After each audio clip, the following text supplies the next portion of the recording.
कि नेवार कल्चरमा साँच्चै नै बेलसँगै बिहे गराइन्छ त?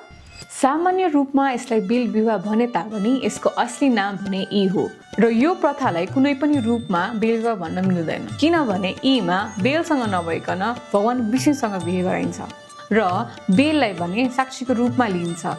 यीमा साना नानीहरूलाई बिहेकै परम्परा अनुसार भगवान विष्णुको सुनको मूर्तिसँग बिहे गराइन्छ र यो मूर्तिलाई सुवर्ण कुमार पनि भनिन्छ।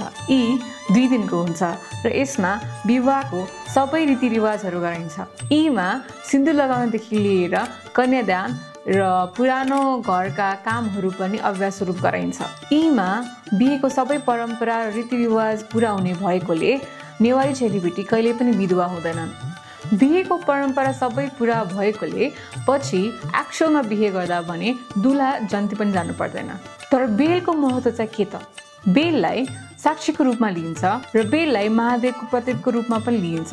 यो मात्र नभई बेल कहिले पनि नकुहिने भएकोले बेललाई दिव्य पुरुष पनि भनिन्छ। त्यसैले यी भनेको फलसँग बिहे नभइकन भगवान विष्णुसँगको बिहे हो। अनि तपाईले आफ्नो यी याद छ त? So where do you put your bale अहिले?